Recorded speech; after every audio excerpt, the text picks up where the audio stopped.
Hello students, welcome in the first lecture of the chapter relation। देखिए सबसे पहले तो आपको जो हमने सेट थ्योरी पिछले क्लासेस में कंप्लीट किया है उसके जितने भी कॉन्सेप्ट हैं वो इस चैप्टर में अप्लीकेबल हैं, आपको पता होने चाहिए, तभी आपको जो है वो रिलेशन टॉपिक के जो कॉन्सेप्ट हैं वो अच्छे से समझ में आएगा। पहली बात तो ये है।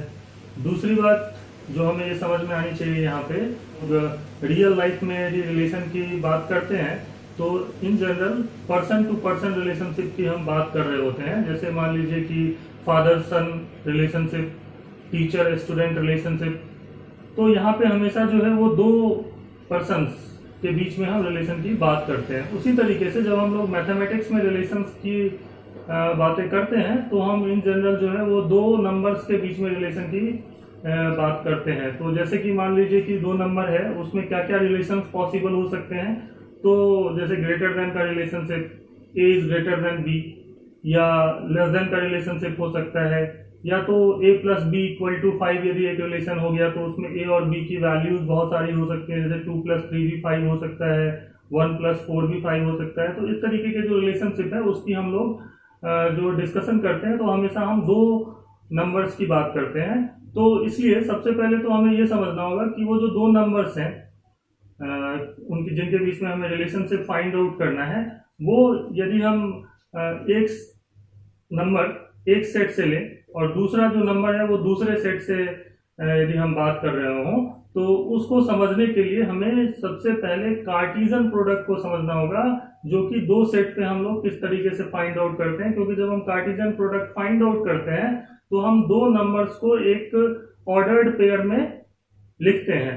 ये एक तरीका होता है मैथमेटिक्स में, जिसमें हम यदि रिलेशन से फाइंड आउट करना चाहते हैं ए सेट से बी सेट के बीच में, तो हम क्या करते हैं सबसे पहले कि ए से बी के बीच में एक जो ए क्रॉस बी है उस तरीके का एक ऑपरेशन फाइंड आउट करते हैं, और उसमें जो भी ऐसे एलिमेंट हैं जो उस रिलेशनशिप को सेटिस्फाई करता है उसको हम जो है वो वहां से समझते हैं कि कौन उसको सेटिस्फाई कर रहा है और कौन नहीं कर रहा है, वो देखते हैं, चेक करते हैं। तो सबसे पहले उस रिलेशन को समझने से पहले हम सबसे पहले समझेंगे कि Cartesian product of two sets हम किस तरीके से फाइंड आउट करते हैं। वैसे तो जो हाई स्कूल में जो हम लोगों ने पढ़ रखा है, जैसे 9 और 10th के अंदर, कि कार्टीजन प्रोडक्ट निकालना वो भी आपको याद होगा। फिर भी हम देखते हैं कि उसको कैसे फाइंड आउट करते हैं। जैसे मान लीजिए कि एक सेट हमें पता है, let A is a set that is 1, 2, 3 and B is another set that is A, B, और मुझे ए और बी का कार्टीजन प्रोडक्ट फाइंड आउट करना है। उसको कैसे डिनोट करते हैं हम लोग ए क्रॉस बी से डिनोट करते हैं। और निकालते कैसे हैं, जैसे मान लीजिए ए सेट कितना दे रखा है 1, 2, 3, और इसको B set that is A, B, ये जो बी सेट है उसके साथ क्रॉस करते हैं। तो यहाँ पे क्या आएगा, 1 का ए और बी दोनों के साथ हम पेयरिंग करते हैं और उसको एक ब्रैकेट में हम लिख देते हैं, जिसको हम ऑर्डर्ड पेयर कहते हैं। ठीक है ना। जैसे 1 का पेयरिंग हम किसके साथ करेंगे, सबसे पहले ए के साथ, और इस तरीके से लिख देंगे 1, ए। सिमिलरली 1 का दूसरा जो एलिमेंट है बी, उसके साथ पेयरिंग करेंगे और इसको लिख देंगे इस तरीके से। एंड सिमिलरली जितने भी एलिमेंट ए सेट में हैं उन सब का पेयरिंग बी सेट के हर एक एलिमेंट के साथ हम करते हैं। तो 2 का पेयरिंग होगा तो 2, A, 2, B, and similarly 3, A and 3, D. तो ये जो ब्रैकेट में हम लोग लिख रहे हैं उसको हम क्या कहते हैं, इसको हम कहते हैं ऑर्डर्ड पेयर कहते हैं। ठीक है ना। This is called ordered pair, where this is called the first element of set A ordered pair, and this is called the second element of the ordered pair. Okay. और A cross B में यदि total elements की बात करेंगे तो 1, 2, 3, 4, 5 and 6 elements जो है वो ए क्रॉस बी के अंदर है। तो ऐसा इसलिए भी हम देख सकते हैं क्योंकि ए सेट के अंदर कितना नंबर ऑफ एलिमेंट है, 3 एलिमेंट है ए सेट में, 1, 2, 3, एंड बी सेट में कितने एलिमेंट है, 2 एलिमेंट है। और हर एलिमेंट यदि सेट ए का बी सेट के साथ पेयरिंग करेगा, ऑर्डर्ड पेयर करेगा, तो एक एलिमेंट के 2 ऑर्डर्ड पेयर बनेंगे, है ना, 1A 1B, तो 3 एलिमेंट है यहाँ पे, तो 2 into 3 हो जाएगा, दैट इज 6 हो जाएगा, ठीक है। तो ए में यदि सेट में यदि 3 एलिमेंट है और बी सेट में यदि 2 एलिमेंट है, तो 3 into 2 6 एलिमेंट जो है वो A क्रॉस B में होगा। ये मुझे यहाँ पे समझ में आ रहा है। आगे देखते हैं कि इसको हम कैसे डिफाइन कर सकते हैं A क्रॉस B को। तो यदि आप ध्यान से देखो तो A क्रॉस B जो है वो यहाँ पे हम लिख सकते हैं, that is nothing but ordered pair x, y, so that x is an element of set A and y is an element of set B। x किसका एलिमेंट होगा? सेट A का एलिमेंट होगा, और y किसका element होगा? Set B का element होगा। जैसे कि A क्रॉस B निकाला है मैंने, तो 1 जो है वो सेट A से है और A जो है वो सेट B से है। तो पहला जो एलिमेंट होगा A क्रॉस B का वो A सेट का होगा, और दूसरा जो एलिमेंट होगा वो B सेट का एलिमेंट होगा। लेकिन यदि मैं B क्रॉस A निकालता हूं, यहीं पे देखिए B cross A find out करता हूं, तो आप ध्यान से देखेंगे तो B अब पहले हम लिखेंगे, तो जैसे A कॉमा B, उसका कार्टेशियन प्रोडक्ट करने वाले हैं 1, 2, 3 के साथ। तो अब जब आएगा तो पहला एलिमेंट किसका होगा? सेट B का होगा, और दूसरा जो एलिमेंट हम लिखने वाले हैं ऑर्डर्ड पेयर में वो सेट A का एलिमेंट होगा। जैसे यहाँ पे हम लिखेंगे तो A, 1, A, 2, A, 3, similarly B, 1, B, 2 and B, 3, इस तरीके से। तो आप ध्यान से देखेंगे तो A क्रॉस B जो आया था इसी A सेट और B सेट के लिए, और B क्रॉस A जो आया है वो दोनों जो सेट हैं वो इक्वल नहीं है। इसमें तो 1, A है और इसमें A, 1 है। तो यदि हम B क्रॉस A की बात करें तो B क्रॉस A को हम लोग किस तरीके से लिख रहे हैं? B cross A is equal to, जो भी एलिमेंट यहाँ पे लिखा जा रहा है तो y, x लिख रहे हैं हम लोग, such that y belongs to set B and x belongs to set A। इस बार जो है वो पहला एलिमेंट जो ऑर्डर्ड पेयर का है वो सेट B का है, और दूसरा जो एलिमेंट है वो सेट A से हम लोग लिखते हैं। तो इस तरीके से हम A cross B find out करते हैं। सबसे पहले तो अब जो है वो हम इसका डेफिनेशन, कार्टेशियन प्रोडक्ट का डेफिनेशन लिख लेते हैं। So definition of the Cartesian product, definition इसका हम लिख रहे हैं कार्टेशियन प्रोडक्ट का, that is let A and B are two non-empty sets, then A cross B contain all the ordered pairs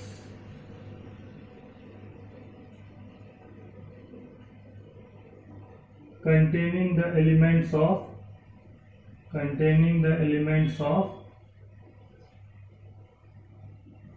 set A and set B. That means A cross B is equal to x, y, that is the ordered pair of the elements of set A and set B, where the first element of this ordered pair belongs to set A and the second element must belongs to the set B. Okay, this is the definition of Cartesian product of two sets. और निकालते कैसे हैं? वैसे भी example से हम लोगों ने देखा था। एक और एग्जाम्पल यहाँ पे मैं ले रहा हूं, जैसे कि मान लीजिए एक सेट A है जो कि है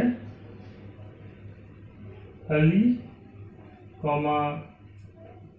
Bhanu, Chandan, okay, and B is the set that is A, B, C। मुझे यदि A cross B find out करना है, A cross B find out करना है, ठीक है ना, तो A क्रॉस B तो कैसे फाइंड आउट होगा? पहला एलिमेंट कहां से लूंगा मैं? सेट A से, और दूसरा एलिमेंट ऑर्डर्ड पेयर का कहां से होगा? सेट B से होगा, ठीक है। तो इस तरीके से ऑर्डर्ड पेयर में लिखना है। तो जैसे मैं लिखूंगा तो पहला एलिमेंट तो जैसे अली हो गया, और दूसरा एलिमेंट जैसे B सेट का होगा तो A हो सकता है। फिर जैसे इसी तरीके से Ali comma B, Ali comma C, तो जितने भी ऑर्डर्ड पेयर पॉसिबल होते हैं ए सेट से और बी सेट से, वो हम लिखते हैं कैसे, एक एलिमेंट इधर यहाँ पे तीनों के साथ होगा, फिर दूसरे एलिमेंट का भी इन तीनों के साथ पेयरिंग होगा, और तीसरा जो एलिमेंट है उनका भी तीनों के साथ पेयरिंग होगा। जैसे भानु है तो Bhanu comma A comma Bhanu comma B comma Bhanu comma C. Similarly Chandan comma A, Chandan comma B and Chandan comma C. तो यहां पे आप यदि देखोगे तो पहला एलिमेंट कहां से है, सेट ए का है, और दूसरा एलिमेंट कहां से है, सेट बी का है, for every X and Y belonging to the set A and set B respectively. तो ये ए क्रॉस बी जो होता है वो सारे के सारे ऑर्डर्ड पेयर कंटेन करके रखेगा, जहां पे पहला एलिमेंट सेट ए का होना चाहिए और दूसरा एलिमेंट सेट बी का होना चाहिए। तो आप ध्यान से यदि देखेंगे तो जैसे इसी सेट की यदि मैं बात करूं तो इसमें पहला एलिमेंट जैसे लिया मैंने तो वो सेट ए से था, दूसरा एलिमेंट सेट बी का था। पहला एलिमेंट सेट ए का है, दूसरा एलिमेंट क्या है, सेट बी का है। Now we will discuss the properties of Cartesian product. So what are the properties of Cartesian product.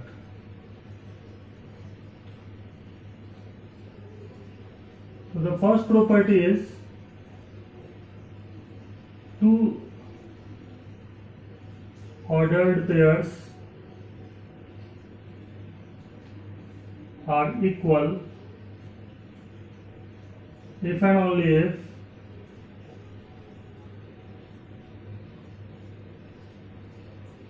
the corresponding first elements should be equal, and also the corresponding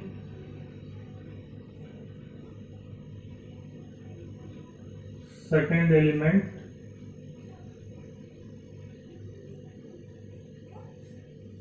should be equal। इसका क्या मतलब होता है, इसका मतलब होता है that means we can say that x1 comma y1 is equal to x2 comma y2 if x1 comma x1 comma y1 is equal to x2 comma y2, that simply implies that, or you can say that double implies that x1 equal to x2 and y1 must be equal to y2। that means ordered pair, दो ordered pair कब equal होंगे, जब corresponding first element जो होने चाहिए दोनों ही ordered pair के वो equal हों, और साथ ही साथ सेकेंड एलिमेंट भी उस ऑर्डर पेयर का इक्वल होना चाहिए। दैट इज x1 यदि x2 के बराबर है और y1 भी y2 के बराबर है, तभी हम कहेंगे कि दो ऑर्डर्ड पेयर इक्वल है। दैट मीन्स मान लीजिए कि कहीं पे लिखा हुआ है x, 5 is equal to 2, 5। If then we can easily say that x must be equal to 2। x कितना होगा, 2 के बराबर होगा। that means जिस तरीके से नंबर्स को हम कहते हैं, जैसे दो नंबर कब बराबर होते हैं, जब वो खुद के बराबर हो। 2 is only equal to 2। similarly two ordered pair is only equal if they are equal to itself। that means x must be equal to 2, और ये तो 5 इक्वल ही है तो उसको देखना नहीं है क्योंकि वो तो सेम ही है। लेकिन मान लीजिए कि यदि मैं x यहाँ पे 6 रख देता हूं और अब मैं पूछूं कि ये यदि बराबर होगा, ठीक है, तो x की वैल्यू कितनी होगी, तो आप कहेंगे there is no such x possible for which this ordered pair can be equal, because 6 और इधर है 5, तो ये तो इक्वल है नहीं। इधर आप x का वैल्यू 2 भी रख लेंगे तो भी ये इक्वल नहीं हो सकता। तो दैट मीन्स इक्वल होने के लिए, दो ऑर्डर्ड पेयर को इक्वल होने के लिए क्या होना चाहिए, फर्स्ट एलिमेंट दोनों ही ऑर्डर्ड पेयर का इक्वल होना चाहिए, एंड साथ ही साथ सेकंड एलिमेंट भी दोनों ही ऑर्डर्ड पेयर का सेम होना चाहिए। Okay, the second point is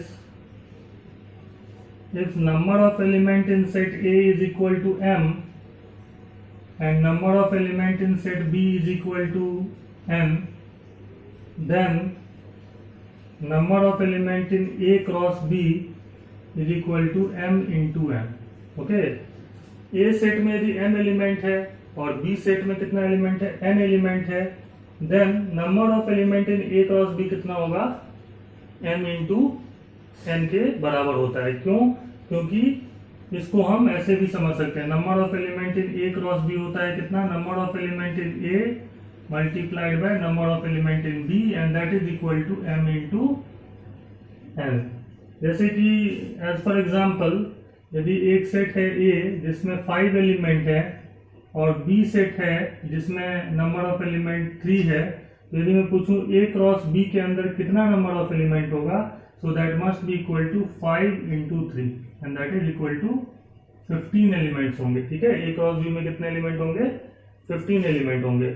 और इसीलिए एक और बात हम कह सकते हैं कि A और B यदि कोई दो सेट है तो A क्रॉस B के जो नंबर ऑफ एलिमेंट होते हैं वो number of element in B cross A के बराबर होगा। A क्रॉस B में जितना नंबर ऑफ एलिमेंट होगा उतना ही B क्रॉस A के नंबर ऑफ एलिमेंट्स होंगे।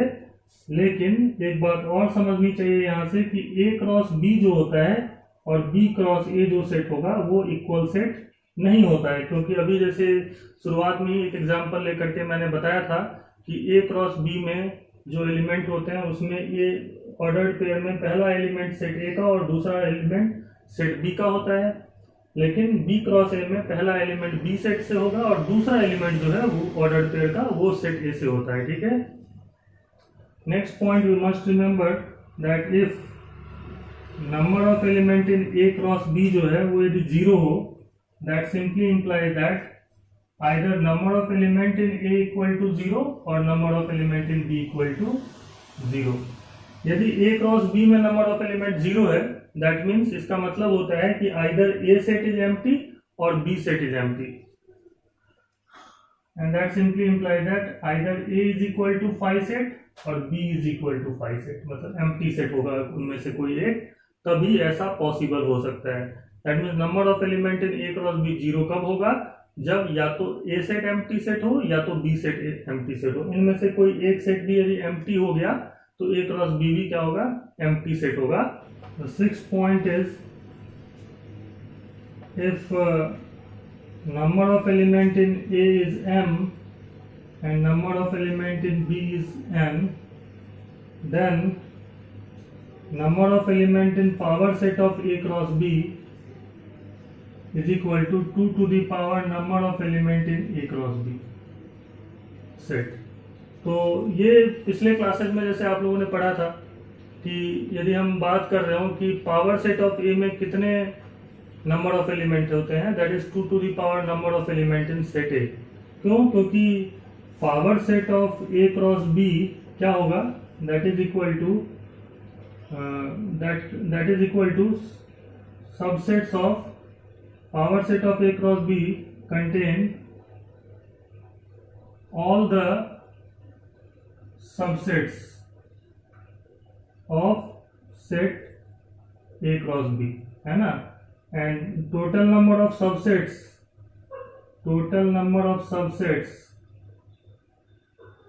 of A cross B यदि निकालना होगा, that is 2 to the power number of element in A cross B and that is equal to 2 to the power number of element in A into number of element in B, ऐसे निकलेगा, and that is equal to 2 to the power m into n। तो कितना होता है, 2 का power m into n के बराबर होता है। Total number of subsets of A cross B की यदि हम बात करेंगे तो कितने के बराबर हो जाएगा, 2 का power m into n subsets होते हैं सेट A क्रॉस B के। तो इसलिए power set of A cross B में कितने नंबर ऑफ एलिमेंट होंगे, जितने A क्रॉस B के सबसेट्स हो सकते हैं। जैसे एक एग्जांपल से भी डिस्कस कर लेते हैं। जैसे मान लीजिए A सेट है जिसमें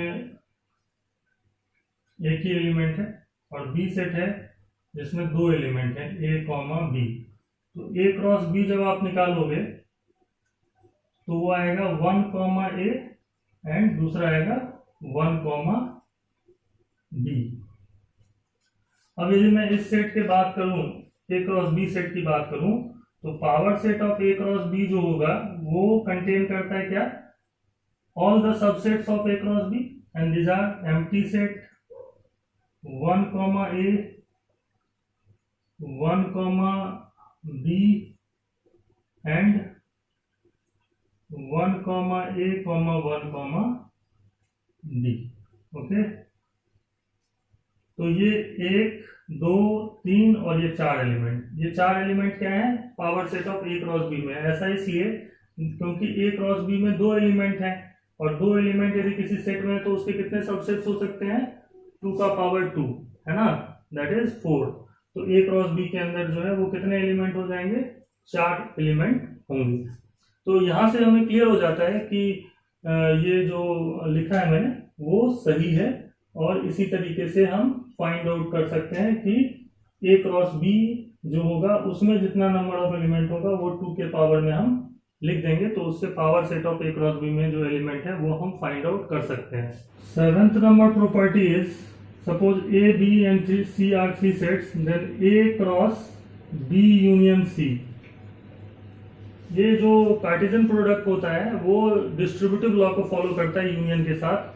that means A cross B union C, where A B and C are the 3 sets, then we can say that A cross B union C is equal to A cross B union A cross C के बराबर होगा। ठीक है ना, A cross B union C जो होगा वो क्या होगा, A cross B union A cross C के बराबर होता है। विदाउट प्रूफ जो है वो हम इसको याद रखेंगे। ठीक है, सिमिलरली इंटरसेक्शन में भी ये इसी तरीके से हम लिख सकते हैं A cross B intersection C is equal to A cross B intersection A cross C, that is distributive law.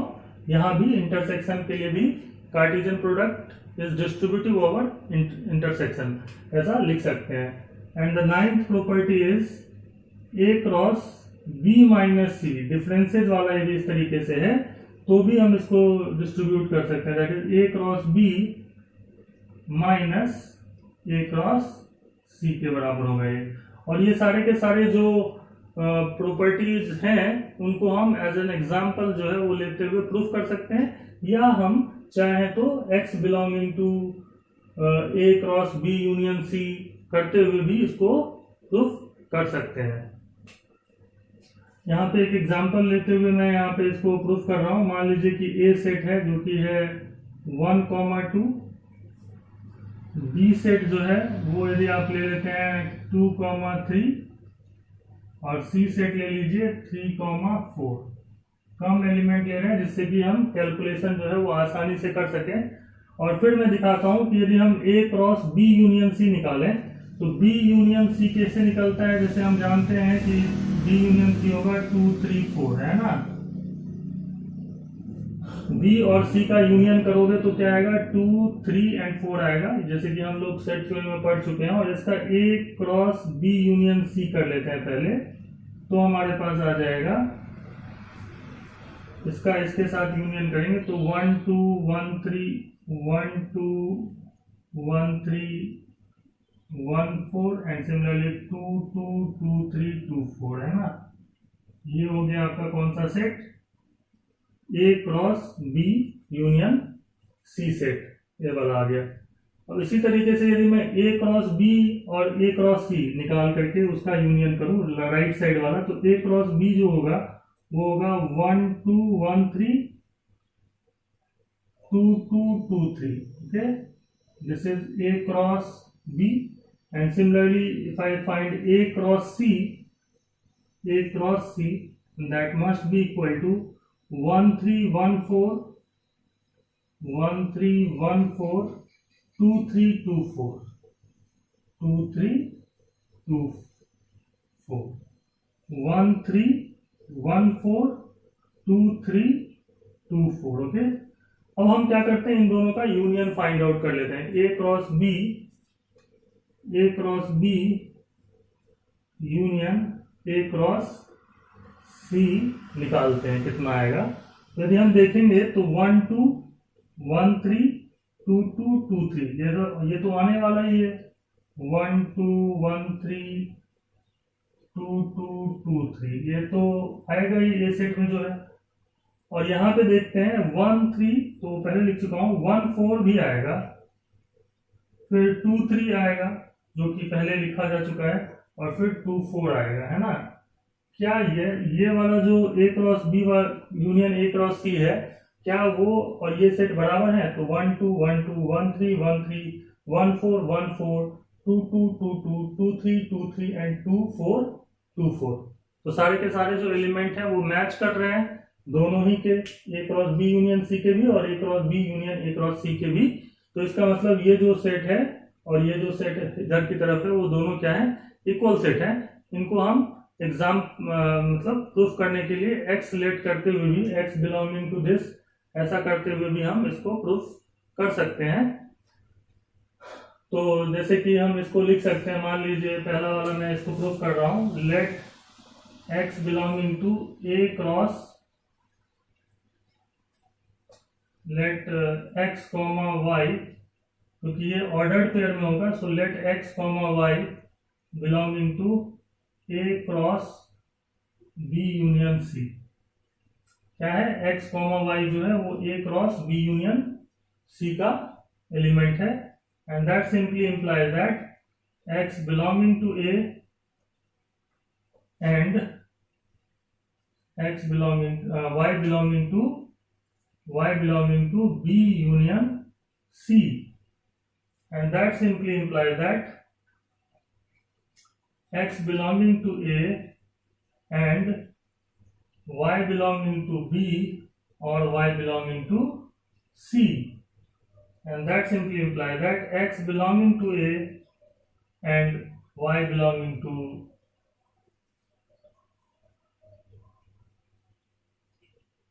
B or x belonging to A and y belonging to C। इस पूरी बात को आप समझिए। इसका देखिए x A में होगा और साथ ही साथ या तो y B में होगा या तो y C में होगा। तो इसको तो मैं ऐसे भी समझ सकता हूँ कि या तो ये ट्रू हो सकता है कि x A में हो या और y B में हो, या ये भी हो सकता है कि x तो A में है ही ना हमेशा, तो वो तो लिखेंगे ये वाला हो सकता है, या तो y b में है या तो y c में है। तो एक पॉसिबिलिटी ये हो सकती है कि x a में है और y b में है, तो ये हो सकता है। यदि ये नहीं हुआ तो ये वाला होगा कि x बिलोंगिंग टू a तो y बिलोंगिंग टू c। तो इसका क्या मतलब होगा? इसका मतलब होगा कि x comma y belonging to a cross b, ऐसा हम कह सकते हैं।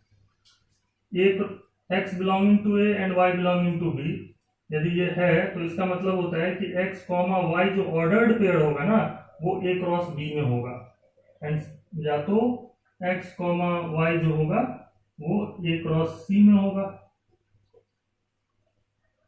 And that simply implies that x comma y must belong to a cross b union a cross c। And इससे ये पता चलता है हमें कि A cross B union C जो है वो इसका सबसेट है। This simply implies that A cross B union C is a subset of A cross B union A cross C, and similarly we can also prove that A cross B union A cross C is a subset of A cross B union C। Similarly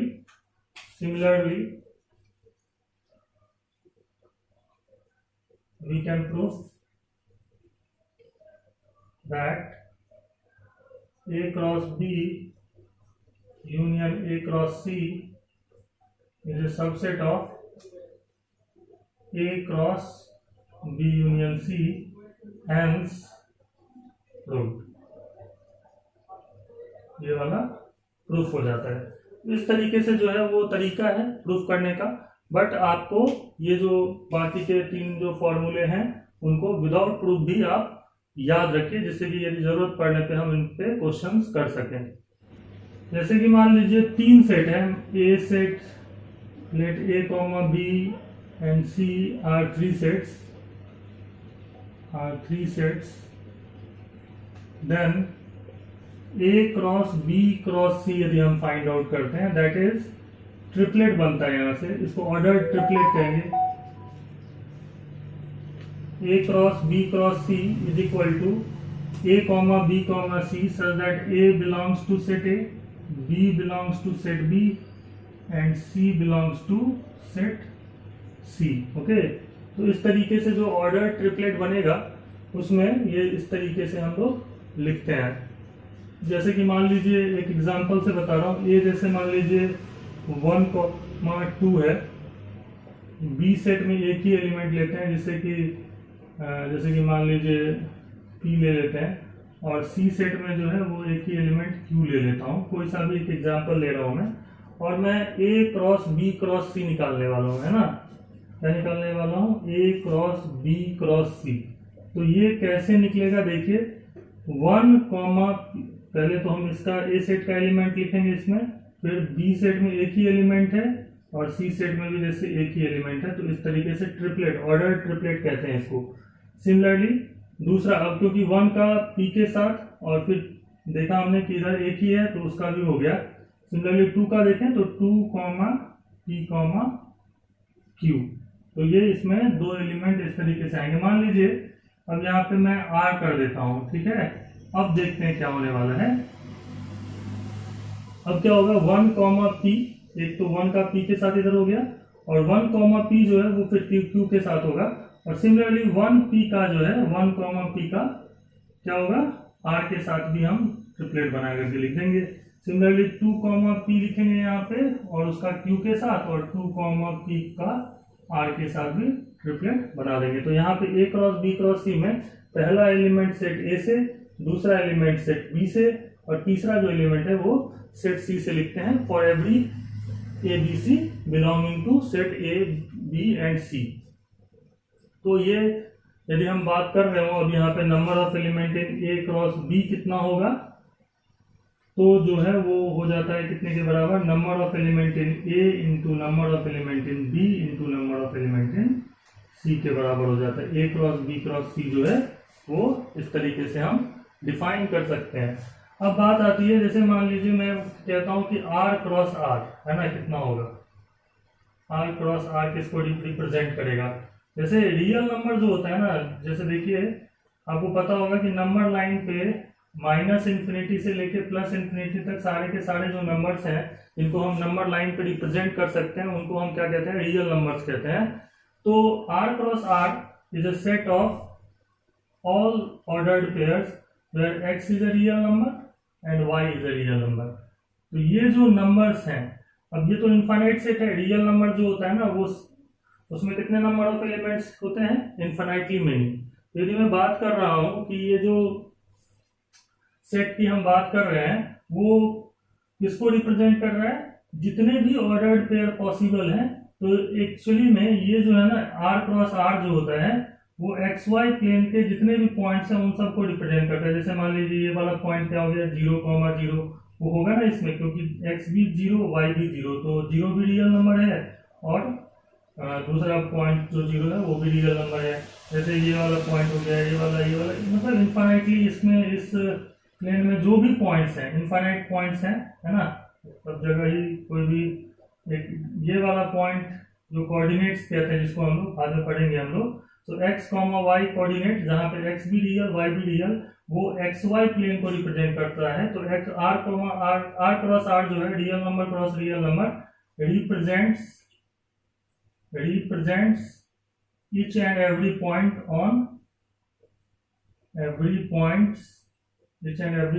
in XY plane, है ना। इसीलिए हम इसको R square भी कहते हैं, ठीक है ना। बहुत जगहों पे आपको जो है वो R स्क्वायर से रिप्रेजेंट किया जाता है, ठीक। तो इस तरीके से हम लिखते हैं। अब जैसे मान लीजिए कहीं पे आप देखोगे R cross R cross R, इसका क्या मतलब होता है, इसका मतलब होता है X, Y, Z such that X, Y, Z all belongs to the set of real number। तो ये जो पॉइंट्स हैं X, Y, Z, यदि X, Y, Z सारे के सारे रियल नंबर्स होंगे तो उस कंडीशन में ये जो इनफाइनाइटली मेनी पॉइंट्स ऐसे हो सकते हैं, क्योंकि रियल नंबर का जो सेट होता है वही इनफाइनाइट सेट होता है। तो उस कंडीशन में जो है ना x coordinate, x axis, y axis और एक और जेड एक्सिस यदि हम ले लें, तो इस 3 डायमेंशनल ज्योमेट्री जब हम पढ़ते हैं तो वहां पे हम पढ़ते हैं इस तरीके से कि एक्स डैश, वाई डैश और जेड डैश। अब यहाँ पे यदि हम इन तीनों कोऑर्डिनेट सिस्टम में हम पॉइंट्स को रिप्रेजेंट करना स्टार्ट करते हैं, तो कोई भी पॉइंट जो कि स्पेस में है उसका जो एक एक्स कोऑर्डिनेट होगा ओरिजिन से, एक्स डिस्टेंस दूर होगा, वाई हाइट होगी उसकी, है ना, कुछ ओरिजिन से वर्टिकली, और हम उसका ओरिजिन से जेड डिस्टेंस भी देखते हैं कि वो कितना जो है वो जेड में जो है उसका कितना डिस्टेंस है ओरिजिन से, ठीक है ना, जेड एक्सिस में। तो उस तरीके से हम उन तीनों पॉइंट्स को यदि हम वैल्यू दे दें, जैसे मान लीजिए मैं कहता हूं कि 1, 2, 3, तो ये एक कोऑर्डिनेट सिस्टम जो 3 डायमेंशनल कोऑर्डिनेट सिस्टम है उसमें एक पॉइंट को रिप्रेजेंट करने का तरीका है। तो each and every point on the 3 dimensional geometry is actually r cross r cross r, and that is also can be represented in a symbolic form as r cube, है ना। तो r cube यदि कहीं लिखा हुआ है, कभी कभी किसी क्वेश्चंस में ये सिंबल यूज किए जाते हैं, इसलिए मैं बता भी रहा हूँ कि इस तरीके से यदि यूज है r cube, इसका मतलब होता है कि r cross r, that is 3 dimensional x y z जो हमारा 3D ज्योमेट्री है, उसके अंदर जो कोऑर्डिनेट सिस्टम है हमारा 3 डायमेंशनल ज्योमेट्री में, एक पॉइंट को रिप्रेजेंट जैसे हम लोग करते हैं एक्स वाई जेड से, तो each and every point on the 3 dimensional geometry को हम आर क्यूब से रिप्रेजेंट करते हैं, या हम आर क्यूब सिस्टम भी कहते हैं 3D ज्योमेट्री के कंसेप्ट के अंदर, ठीक है। जैसे देखिए ये वाला क्वेश्चन, इसमें a क्रॉस b में एक हमें कार्टेशियन प्रोडक्ट दे रखा है 2 सेट का, a सेट का और b सेट का, और हमसे पूछा गया है कि a सेट और b सेट क्या होगा। जैसे a क्रॉस b क्या दे रखा है हमें, p, q, p, r, m, q, m, r। तो हम डेफिनेशन पे जाएंगे कि हमने अभी क्या पढ़ा है, तो रिकॉल करते हैं कि a क्रॉस b क्या होता है। तो a क्रॉस b होता है x, y such that x belonging to a set and y belonging to set b। तो ये हम पढ़ चुके हैं कि a क्रॉस b जो होता है उसमें पहला एलिमेंट सेट a से होता है और दूसरा जो एलिमेंट है वो सेट b से होता है। तो ये डेफिनेशन आपको जो है वो याद रखनी है। और फिर इसमें हम यदि ध्यान से देखें तो पहला एलिमेंट क्या क्या है, तो p है पहला एलिमेंट या तो m है, ठीक है ना। तो a सेट जो होगा वो ऑब्वियसली p होगा या तो m होगा उसके अंदर, ठीक है।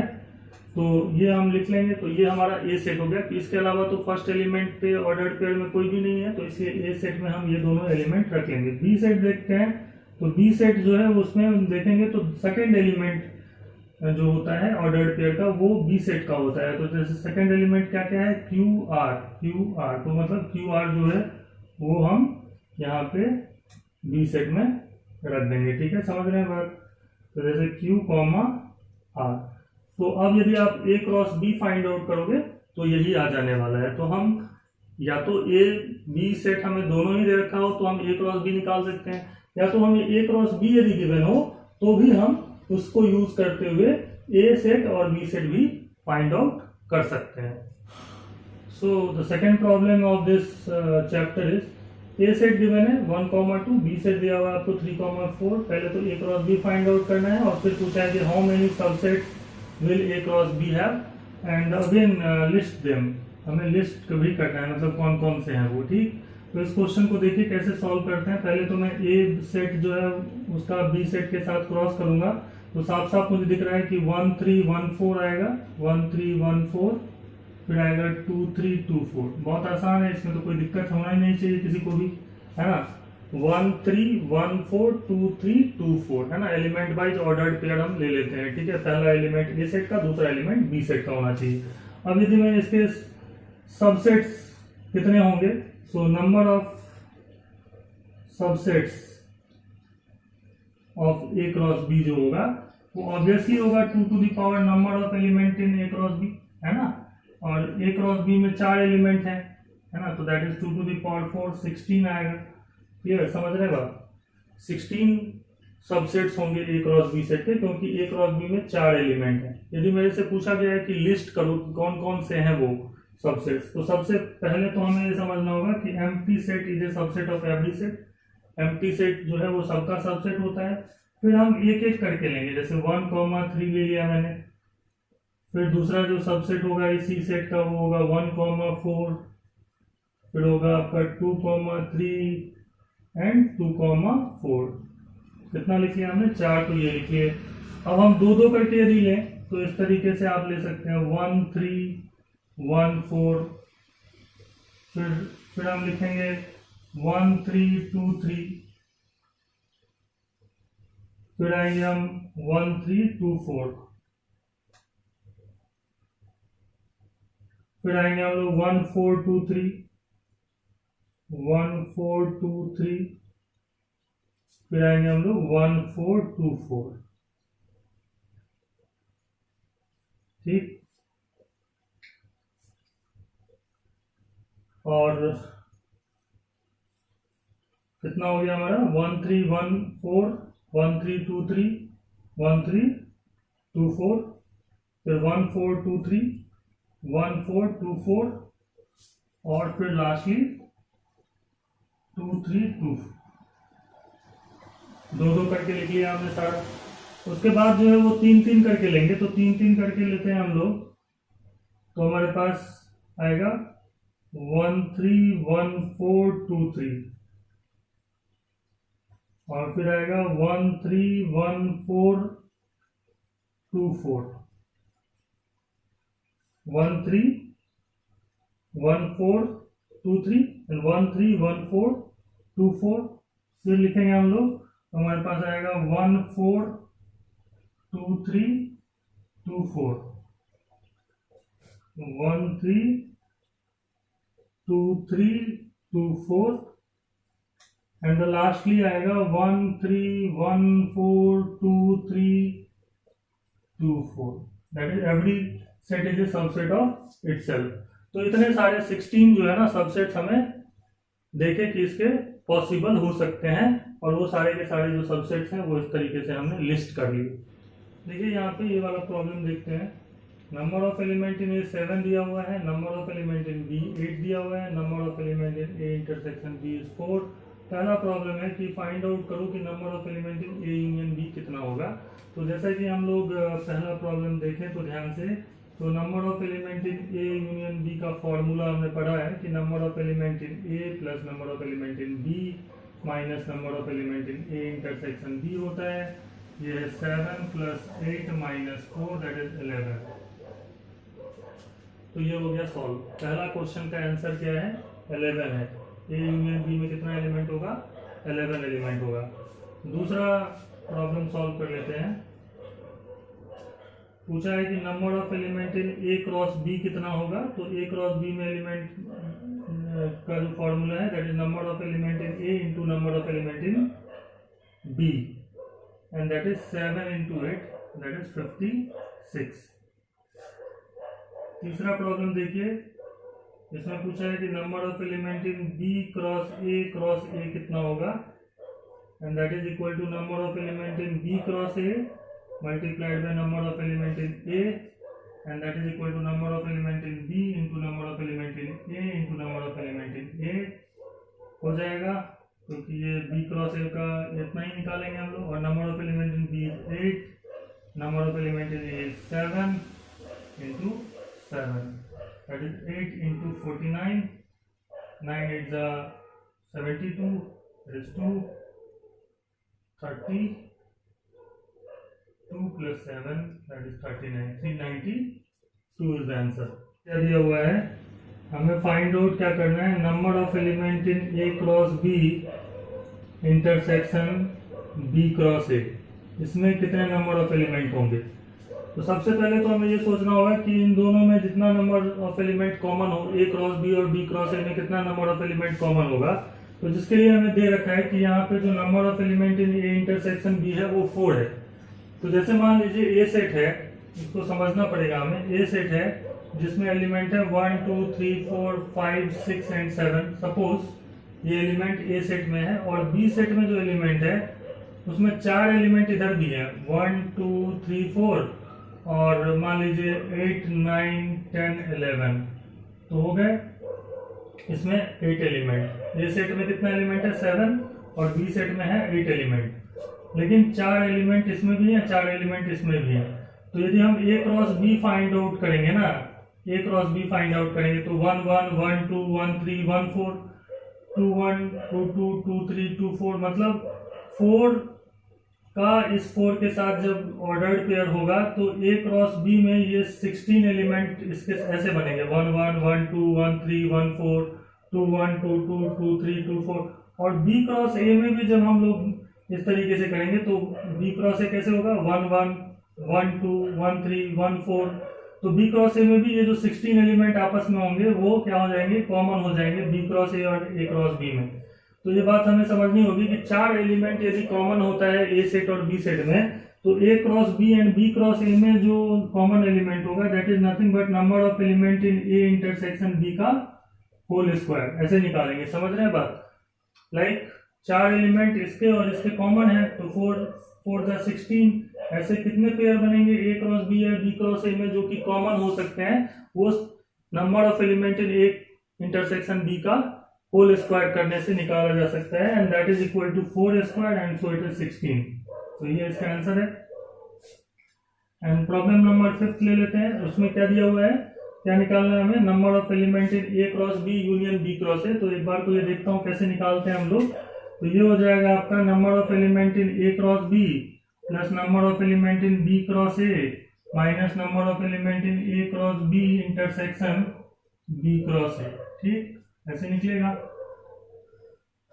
तो ये जो है वो कैसे निकालेंगे हम लोग, इस तरीके से यदि हम फाइंड आउट करें तो ये निकलेगा, ये हमने निकाल कर रखा हुआ है। ए क्रॉस बी में कितना एलिमेंट है 56, बी क्रॉस ए में भी 56 ही एलिमेंट होगा because number of element in B into number of element in A that is 8 into 7, तो ये भी 56 होगा माइनस, और A cross B intersection B cross A हमने अभी निकाला है 16 आएगा वो।